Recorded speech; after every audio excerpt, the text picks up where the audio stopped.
Amigos y amigas, muy buenas tardes. El Colegio de Economistas del Perú y la Escuela Nacional de Gerencia Pública de II Gerencia agradece a cada uno de ustedes por su participación. Asimismo, agradecemos la participación del doctor Enrique Cueva Valverde por contribuir en este ciclo de conferencias gratuitas permanentes. El doctor Enrique Cueva Valverde es egresado de la Universidad Nacional de Ingeniería. Ha estudiado 2 doctorados y 3 maestrías, con 15 años en la administración pública, con 15 años de experiencia en la administración pública. Actualmente es miembro del Cuerpo de Gerentes Públicos de la Presidencia del Consejo de Ministros del Servir. Asimismo, es asesor del jefe nacional de la RENIEC, asesor del Congreso de la República, docente del posgrado de la Universidad Nacional de Ingeniería y de la Universidad de Lima. Y entonces, Enrique, estimado Enrique, le dejamos a usted a que pueda conducir esta conferencia en esa aula virtual. Sí. Estimados amigos, un placer poder saludarlos. Muy buenas tardes a todos. Quiero en primer lugar expresar mi agradecimiento al Colegio de Economistas del Perú y a la Escuela Pública que han tenido a bien convocar a este ciclo de conferencias. Gustoso de haber aceptado la propuesta y de tener la oportunidad de poder conferenciar con ustedes una hora cada semana. Miren, a ver, el tema, por cierto, es muy amplio. Justamente yo lo vengo desarrollando de manera presencial todos los miércoles en el Congreso de la República, en el marco del ciclo de conferencias denominado Hacia una nueva gestión pública, propuestas de reforma del Estado. Son 36 conferencias, justo este miércoles, y gustosamente los invito a que me puedan acompañar de manera presencial. Voy a desarrollar la 22ª conferencia, o sea, la 22 conferencias. Este ciclo de conferencias está programado hasta el 30 de este año y esperamos, por cierto, gracias a la invitación también del Congreso de la República, poder continuar desarrollándolo en el siguiente ejercicio fiscal del país del año 2016.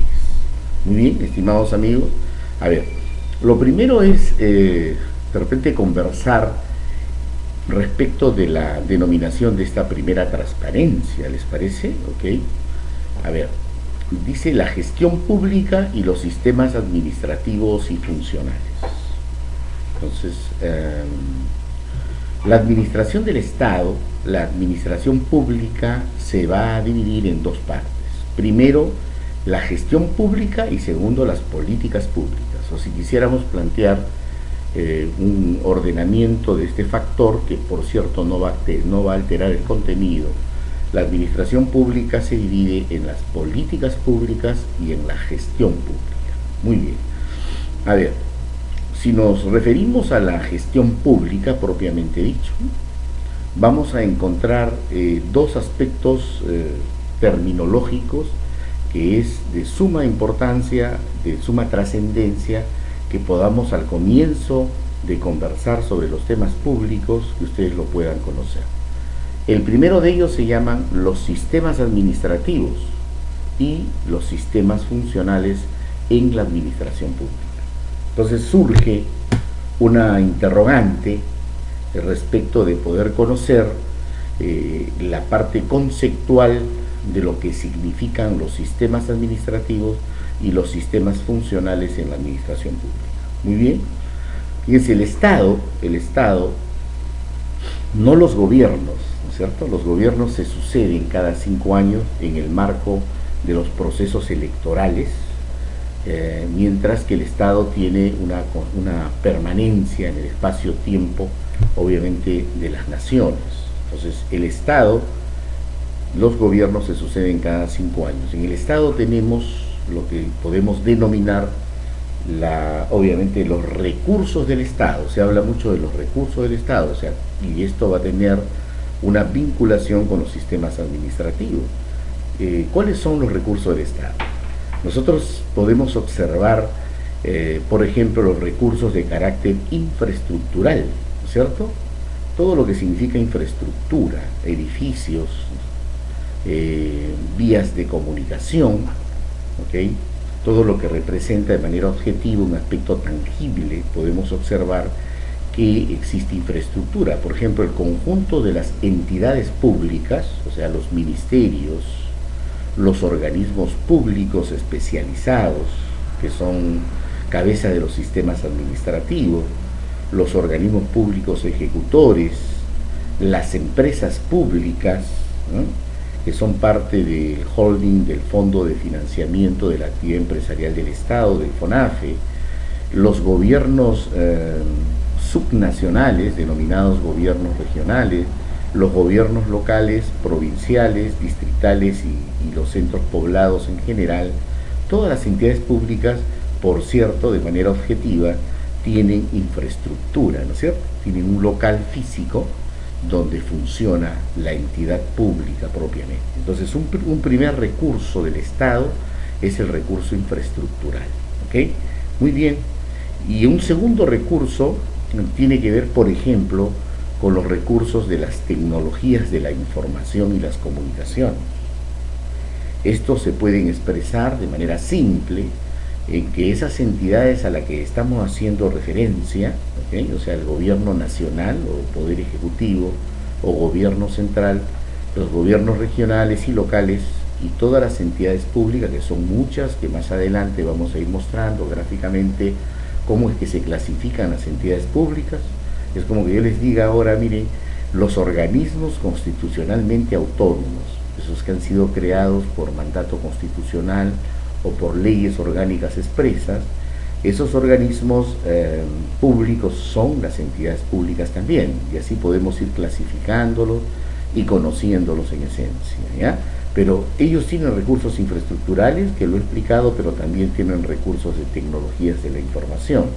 Hay servidores centrales que administran la información de esas entidades, hay estaciones de trabajo que son parte obviamente de las computadoras o de las microcomputadoras.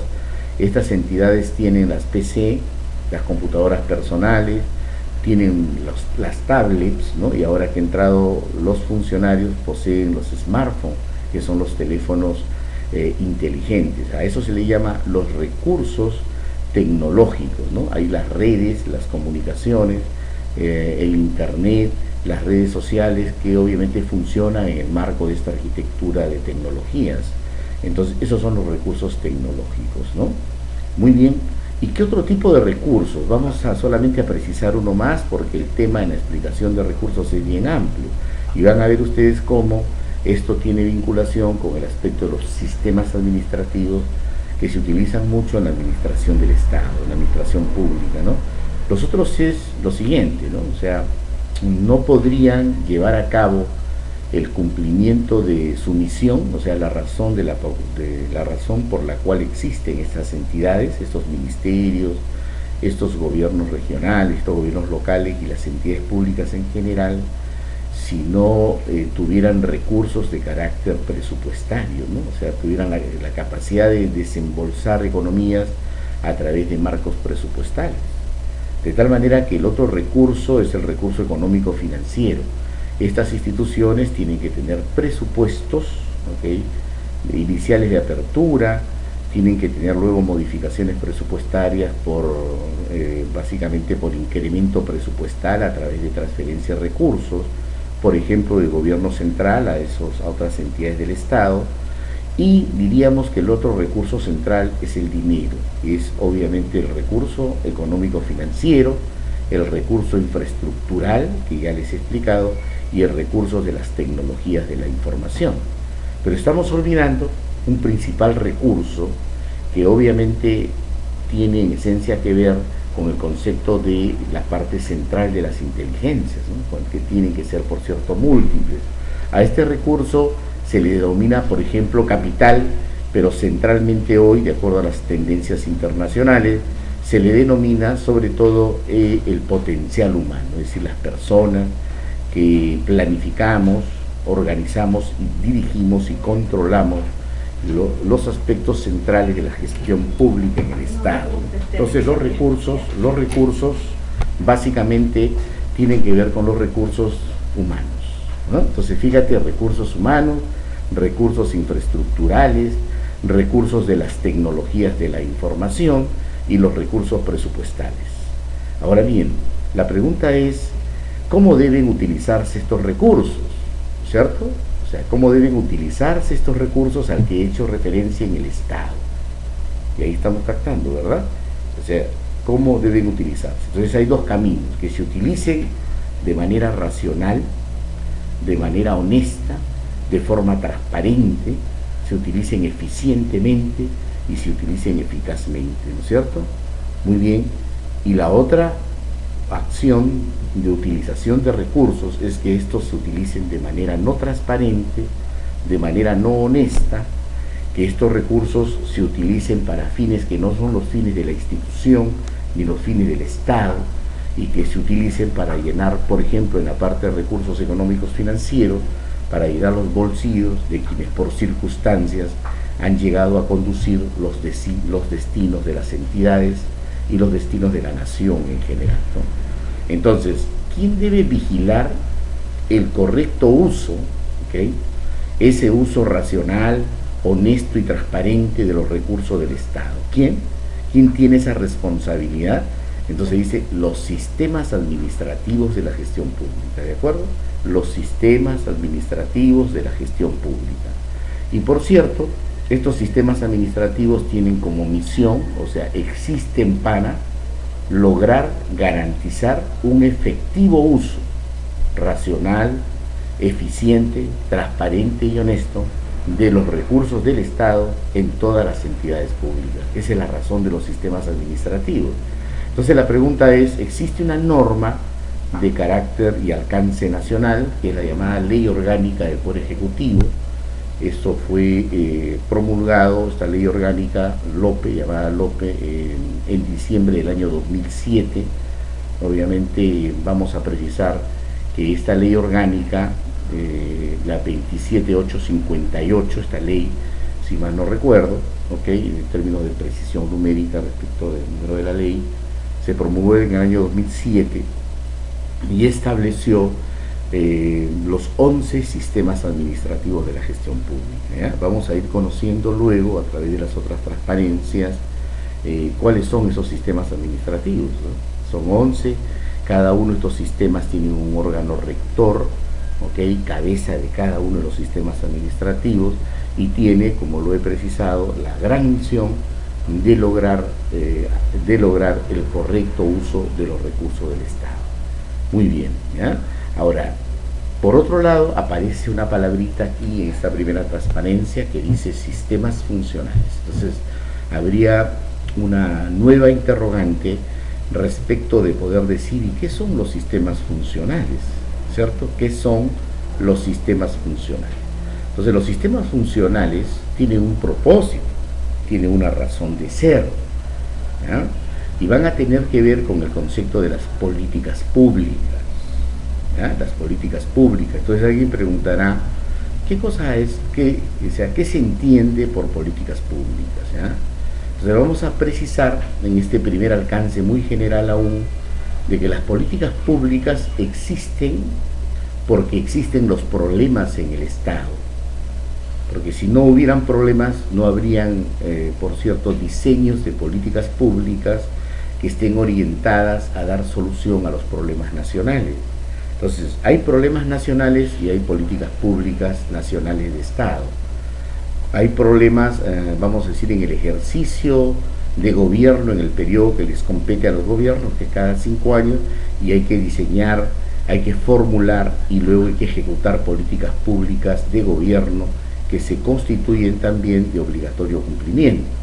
Y en los gobiernos territoriales, geográficamente conocidos también como gobiernos subnacionales, en esos espacios del territorio, que son los departamentos que luego se han constituido desde el punto de vista institucional en gobiernos regionales, no resolviendo aún el tema en esencia de la regionalización, existen problemas y por lo tanto tienen que haber políticas públicas de carácter subnacional, territoriales, que intenten enfrentar la solución de los problemas. Entonces, por ejemplo, actualmente, en términos de políticas públicas, tenemos las 34 políticas de Estado, 31 del Acuerdo Nacional del año 2002 y 3 nuevas políticas de Estado, 2 de ellas sobre el tema del recurso hídrico del agua y una última que aparece en el año 2013, que es la política pública de Estado vinculada a la gestión de la calidad en las instituciones públicas. En consecuencia, hablamos de 34 políticas públicas de Estado que son parte del Acuerdo Nacional, que tienen una visión para poder desarrollarse, ejecutarse de mediano y largo plazo, pensando hacia el Perú, hacia el 2021. Esas son las políticas de Estado, pero también hay políticas públicas de gobierno. Por ejemplo, son 12, estas se aprobaron mediante un decreto Supremo 027 del año 2007 en el gobierno anterior, y que declararon políticas de gobierno de obligatorio cumplimiento. Estas son políticas públicas de gobierno, y cada una de los sectores que conforman obviamente la economía de nuestro país, sectores productivos en general y sectores no productivos de carácter social y de desarrollo humano, agrupan políticas públicas de carácter sectorial, ¿no? Muchas vamos a explicarlas a lo largo del desarrollo de este ciclo de conferencias. Entonces, esas políticas públicas necesitan tener, por cierto, sistemas que garanticen el adecuado cumplimiento y la adecuada ejecución de las políticas públicas de Estado, de gobierno, políticas sectoriales, políticas subnacionales y políticas locales. Entonces, para eso existen los sistemas funcionales. Los sistemas funcionales, reitero, preciso, tienen como propósito, tienen como finalidad poder garantizar la ejecución de las políticas públicas en los niveles que les estoy explicando. Por eso es que, al igual que los sistemas administrativos que ven los recursos del Estado, y hay 11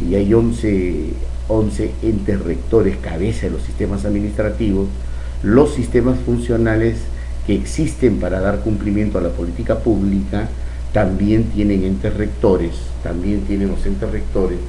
que por cierto son, por ejemplo, para el caso de los sectores, los ministerios correspondientes, ¿no? Por ejemplo, el sistema funcional de la educación en el Perú tiene un ente rector del sistema funcional, que es obviamente el Ministerio de Educación.